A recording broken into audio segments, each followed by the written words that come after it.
तुम लोगों को आज मैं एक नॉर्मल गेट के बारे में जितना संभव हो सके विद डेमोन्स्ट्रेशन समझाने का प्रयास करता हूँ। इसमें वन बाय वन पहले आप लोग को नॉर्मल गेट मैंने बता दिया, व्हाट इज नॉर्मल गेट। आज हम लोग पढ़ेंगे कि व्हाट इज एबनॉर्मल गेट। तो नॉर्मल गेट का डिफिनीशन यही होता है कि any deviation from the normal in gait is called abnormal gait. Normal gait में अगर थोड़ा सा भी कोई भी डेविएशन आता है, जैसे हमको अगर पढ़े हैं कि पहले हील स्ट्राइक होना चाहिए सबसे पहले, अब किसी का पहले टू स्ट्राइक कर जाएगा तो वो भी एबनॉर्मल हो जाएगा। जो हमने नॉर्मल में पढ़ा उससे थोड़ा सा भी डेविएट होगा तो that gait is called as abnormal gait. Number two में हम लोग वन बाय वन करेंगे। सबसे पहले सर्कमडक्टरी गेट है। तो सर्कमडक्टरी गेट में क्या होता है कि जब पेशेंट चलना शुरू करता है तो जैसे ही पैर को उठाएगा, एक पैर को स्विंग में जैसे ले जाना चाहेगा तो वो पैर क्या होता है कि एक्सटर्नली रोटेट कर जाता है, एक्सटर्नली रोटेट कर जाता है एंड एबडक्ट कर जाता है, ये पोजीशन होती है। तो इसीलिए पैर जो है ना थोड़ा सा आगे जाकर के ये सर्किल बनता है, इस तरीके से बनता है। That's why this is called circumductory gait. होता क्या है कि इसमें जो होता है खास करके जो हेमिप्लीजिया का केस है उसमें यही वाला केस होता है। जैसे ही पर्सन चाहता है कि उठाएंगे पैर तो चूंकि उसका एबडक्टर और जो रोटेटर मसल है वो ज्यादा का एक्टिव होता है, उसी केस में ये ऐसे मूव कराता है। और ये इसीलिए भी और दूसरा कारण से भी हो सकता है कि जिस आदमी का प्लांटर फ्लेक्शन है पहले से, तो जैसे मान लिया पंजा ऐसे नीचे गिरा हुआ तो चूंकि ये पैर उठा के चलना जब चाहेगा चूंकि जमीन में सटेगा तो उससे बचने के लिए क्या करता है कि वो बाहर ले जाएगा, पैर बाहर ले जाकर के ऐसे रखेगा, चूंकि जमीन में सट न जाए, सामने ले जाएगा तो दूर करता है, चूंकि उठा रह जाएगा। जिस पैर बंदे का पैर ऐसे प्लांटर फ्लेक्स है, फुट जो है ऐसे जमीन की तरफ प्लांटर फ्लेक्स है, तो चूंकि आगे करेगा तो जमीन में सट जाएगा ना पैर, तो उससे बचने के लिए दूर करता है। दूर करेगा तो क्या होगा कि जमीन में नहीं सटेगा। तो यही कंडीशन होता है जिसको बोलते हैं सर्कमडक्टरी। खास करके टिपिकल गेट होता है इंक्लूजन। दूसरा जैसे सीजर गेट है। सीजर गेट में क्या होता है, ये सेरेब्रल पाल्सी बच्चों में होता है। इसमें बोथ साइड का जो एडक्टर मसल है, एडक्टर मसल बिकम टाइटन। और जब टाइटन होता है खास करके जिसको हाइपरटोनिसिटी बोलते हैं या स्पास्टिसिटी बोलते हैं, वही केस होता है इधर दोनों साइड के एडक्टर मसल। तो होता क्या है कि जैसे ही बंदा चलना शुरू करेगा, बच्चा पैर जैसे ही उठाएगा तो फटाक से इस तरीके में ले जाएगा, पैर को खींचेगा इधर एडक्टर मसल। फिर जैसे इस पर दूसरे पैर को ले जाना चाहेगा, इधर का भी एडक्टर टाइट है तो फटाक से खींचेगा। तो this is called scissor gait. कहने का मतलब ये जब चलता है तो दोनों पैर के बीच में ऐसे कैंची के जैसा काम होता है, और ये because of the adductor muscle tightness and in case common case किसमें है, सेरेब्रल पाल्सी और सम गेट। एंटाल्जिक गेट में क्या होता है कि वो पर्सन का पैर में पेनफुल रहता है, दर्द होता है। तो जैसे दर्द होगा तो क्या होगा कि पर्सन जो जब चलेगा तो वो जो स्टांस पेज है वो कम देर तक रखेगा, ज्यादा देर स्विंग में रखना चाहता है। जैसे देखो मान लीजिए कि हमारा इस पैर में दर्द है,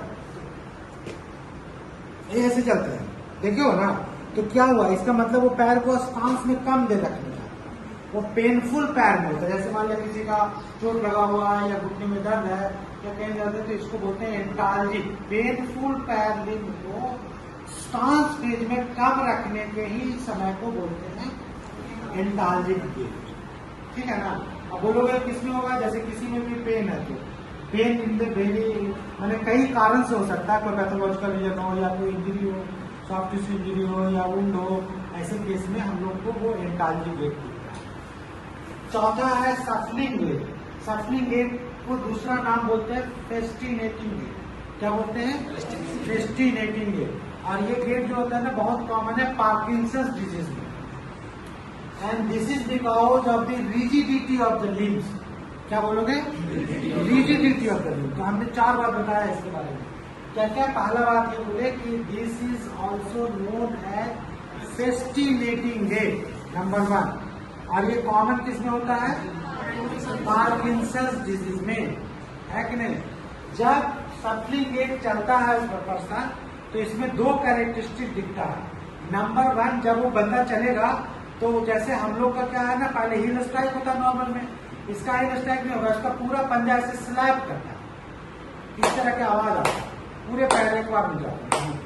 नहीं समझ बात को, पूरा पंजे को ऐसे धक से रखे, नहीं समझ बात को। तो एक तो ये कैरेक्टरिस्टिक हुआ, इसी को बोलते हैं slapping, slapping of the foot करता है, स्लैपिंग में पूरा ऐसे करेगा। दूसरा इसकी कैरेक्टरिस्टिक क्या होता है कि जो हमारा जो गेट का डिस्टेंस होता है, स्ट्राइड लेंथ बिकम शॉर्टर, तो पर्सन चलेगा तो छोटा छोटा लेंथ लेगा, है ना। और इनिशियल स्टेज में इसका कैरेक्टरिस्टिक क्या है कि पहले तो धीरे धीरे चलेगा, अब धीरे धीरे इसका स्पीड बढ़ जाता है, नहीं समझ बात को, धीरे धीरे इसका स्पीड बढ़ भी जाता है। इसीलिए इस बंदे को क्या होता है कि आगे चल करके बैठना पड़ता है, नहीं तो वो जब स्पीड बढ़ जाएगा तो आगे गिरने का डर है, जो पार्किंसन गेट की कैरेक्टरिस्टिक है, और उसी को बोलते हैं शफलिंग गेट। समझ गया समझ। इसके बाद क्या है, अनस्टीडी गेट।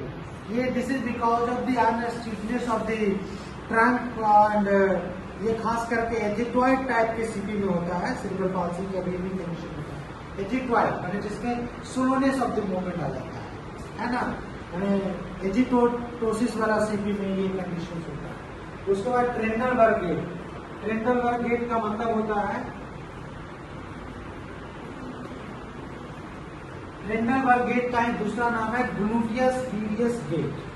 ग्लूटियस मीडियस में क्या होगा कि जब भी वो बंदा चलना चाहता है तो नॉर्मल में क्या होता है कि दूसरे जिधर का स्टांस लिम्ब है उधर का डीप होता है पेल्विस, और ये बिकॉज ऑफ दी जो जिधर का स्टांस साइड होता है ना उधर का ग्लूटियस मीडियस कॉन्ट्रैक्ट करता है, तो कॉन्ट्रैक्ट करता है तो दबाता है, जिसे कहा इधर का पेल्विस उठ जाता है। लेकिन जिसका ग्लूटियस मीडियस वीक होगा, जिसका ग्लूटियस मीडियस वीक होगा, उसका क्या होगा कि ये कॉन्ट्रैक्ट नहीं करेगा तो ये उठेगा नहीं, तो उसके कारण क्या होगा कि जब बंदा चलेगा ना तो ये इस तरीके से चलेगा, मैंने उसका ये वाला उठेगा नहीं, पेल्विस उठेगा नहीं। ये बहुत पिकुलियर गेट है, क्यों? क्योंकि इधर का वीकनेस है, जिसके कारण इधर का पेल्विस को डिप नहीं करना, ये वाला कंडीशन नहीं है। समझने की बात। तो वो जब भी चलेगा तो ये पेल्विस को जैसे उठाया तो इधर को पेल्विस नहीं उठा, पेल्विस नहीं उठा, बस खाली घुटना उठा, समझ बात को। तो इसको बोलते हैं gluteus medius gait. This is because of the weakness of the gluteus medius of opposite limb. जैसे इस पैर में अगर कैरेक्टरिस्टिक दिखना डीप नहीं हो रहा है तो इस तरफ का ग्लूटियस मीडियस गेट, आप समझ गए, ग्लूटियस मीडियस गेट समझे। उसके बाद ग्लूटियस मैक्सिमस गेट क्या होता है, ग्लूटियस मैक्सिमस का वीकनेस के कारण ग्लूटियस मैक्सिमस गेट होता है। एक्चुअली होता है क्या, जब हम चलते हैं तो ग्लूटियस मैक्सिमस का काम है हिप का एक्सटेंशन करना, तो हिप का एक्सटेंशन करना। लेकिन जब किसी का ग्लूटियस मैक्सिमस वीक हो गया, समझो इस बात को, यही पे कहानी है, ये अगर समझोगे तो बहुत इंटरेस्ट आएगा। जैसे मान ले जाए कि हम जब चलते हैं तो पैर पीछे आता है ग्लूटियस मैक्सिमस के कारण, लेकिन जिसका ये पैर पीछे नहीं कर पा रहा है, एक्सटेंशन नहीं कर पा रहा है, because of the gluteus Maximus muscle weakness. तो होता क्या है कि जब ऐसा आदमी चलता है तो चलेगा तो ये अपने उसी को कंपनसेट करने के लिए अपने बैक को पीछे करके चलेगा, नहीं समझे, तो चलेगा तो जैसे इसका अभी एक्सटेंशन के बाद ये पीछे करके बार बार पीछे फेंकेगा, इस बैक को पीछे ले जाएगा, उसी को कंपनसेट करने के लिए मैंने बैक को पीछे की ओर ले जाता। This is called gluteus maximus gait. उसके बाद बैडलिंग गेट आता है। बैडलिंग गेट जो होता है खास करके पोलियोमाइलाइटिस में होता है। अब पोलियोमाइलाइटिस में इसीलिए होता है कि जो दोनों बोथ लोअर लिम्ब में उसमें पैरालिसिस होता है, माने मल्टीपल मसल ग्रुप में होता है। तो होता क्या है कि overall weakness of the lower limb, तो weakness of the lower limb को बैलेंस ठीक से नहीं कर पाता है, तो दैट्स व्हाई दोनों पैर को फैला करके चलेगा, नहीं समझे, ताकि उसका स्टेबिलिटी ज्यादा मेंटेन हो। बताया था ना कि जितना ज्यादा बेस ऑफ सपोर्ट रहेगा उतने ज्यादा स्टेबिलिटी रहेगा।